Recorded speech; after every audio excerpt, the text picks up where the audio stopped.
স্বাগতম তোমাদেরকে। আমরা আমাদের অধ্যায়ের মোটামুটি পড়াগুলো সমস্ত শেষ করছি।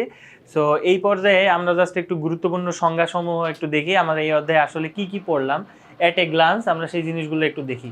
তো আমরা ফার্স্টে সালোক সংশ্লেষণ দেখছি। সালোক সংশ্লেষণ কি অ্যাট এ গ্লান্স যদি আমরা দেখি, দেখো কি বলে যে উদ্ভিদ সূর্যালোকের উপস্থিতিতে বায়ু থেকে কার্বন ডাইঅক্সাইড, মাটি থেকে পানি গ্রহণ করে যে প্রক্রিয়ায় খাদ্য তৈরি করে সেটাই হচ্ছে সালোক সংশ্লেষণ, যেটা এখানে সূর্যালোকের কথাটা অবশ্যই মেনশন করতে হবে।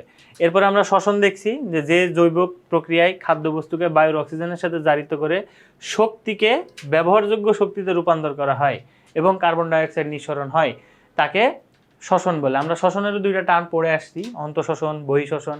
তো এখানে মেইনলি অন্তঃশ্বসনটাকেই ইন্ডিকেট করা হয়েছে।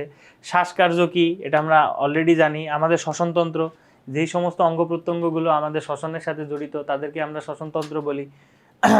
আচ্ছা, এরপর আমাদের ভোকাল কর্ড, আলা জিহ্বা। ভোকাল কর্ড কি, আমাদের স্বরযন্ত্রের পাশে যে দুইটা পেশি থাকে তাদেরকে ভোকাল কর্ড বলে, যেগুলোর কম্পনের মাধ্যমে আমরা কথা বলতে পারি। আচ্ছা, এরপরে হচ্ছে অ্যালভিওলাস দেখছিলাম আমরা, আমি ছবি আঁকায় দেখাইছিলাম তোমাদের ক্লাস অন্যান্য লেকচারের সময়, যে ফুসফুসের ক্ষুদ্র ক্ষুদ্র বায়ুথলি যেগুলোর মাধ্যমে আর কি আমাদের গ্যাসীয় এক্সচেঞ্জ এটা হয়, এটা ছিল অ্যালভিওলাস। এরপরে আমরা উপজিহ্বা, ওই যে বললাম শ্বাসনালীকে যে ঢেকে রাখে, আমাদের খাদ্যনালী যখন আমরা খাবার খাই শ্বাসনালীর দরজাটা যে বন্ধ করে দেয়, কোনো কারণে যদি ওইখানে খাবার চলে যায় তো সেই ক্ষেত্রে আরও সমস্যা হইতে পারে।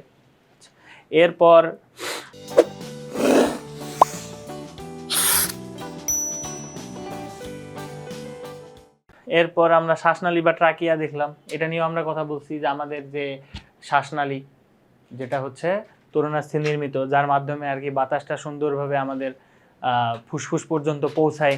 আচ্ছা, এরপরে আমরা ব্রঙ্কাই দেখলাম, ব্রঙ্কিওল দেখলাম, আচ্ছা মধ্যচ্ছদা দেখলাম, এই যে আমাদের ফুসফুসের ঠিক নিচে যে পেশিটা প্রসারিত হয়, আমাদের বক্ষপিঞ্জর প্রসারিত হয় যখন আমরা শ্বাস নেই, আবার যখন প্রশ্বাস করি তখন হচ্ছে উল্টা মেকানিজমটা হয়।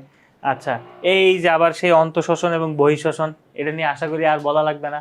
তাও আমরা অ্যাট এ গ্লান্স একটু বলি যে বহিঃশ্বসন বলতে আমরা যেটা বুঝি যে আমাদের জাস্ট গ্যাসিয়াস এক্সচেঞ্জ, আমরা অক্সিজেনটা নিব, কার্বন ডাইঅক্সাইডটা ত্যাগ করে দিব। আর অন্তঃশ্বসন বলতে আমরা ওই যে অক্সিজেন যেটা নিলাম, ওই অক্সিজেন আমাদের কোষ পর্যন্ত যে কিভাবে সে এনার্জি প্রডিউস করতেছে, এই প্রক্রিয়াটা মূলত ছিল আমাদের অন্তঃশ্বসন প্রক্রিয়া। অক্সিহিমোগ্লোবিন কি, এই যে আমরা বললাম যে হিমোগ্লোবিন অক্সিজেনকে ধরে টেনে নিয়ে রক্ত বা কোষের কাছে নিয়ে যাবে অক্সিহিমোগ্লোবিন নামক একটা অস্থায়ী যৌগ গঠন করে, এটা আমরা পড়লাম।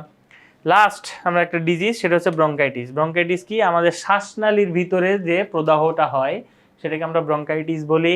এগুলোও নিয়ে আমরা ডিজিজ পর্যায়ে আলোচনা করছি। সো এই ছিল আমাদের মোটামুটি 7 অধ্যায় বা গ্যাসীয় বিনিময়। আশা করি প্রত্যেকটা টপিক তোমাদের কাছে অনেক ক্লিয়ার হয়েছে। তো তোমাদেরকে এতক্ষণ আমাদের সাথে থাকার জন্য ধন্যবাদ। আশা করি তোমাদের পরীক্ষার জন্য একটা ভালো প্রস্তুতি হবে এই ইজি বায়োলজির বইগুলো পড়ার মাধ্যমে এবং এই কিউআর কোডগুলো দেখার মাধ্যমে। সো তোমাদের সবার জন্য বেস্ট অফ লাক।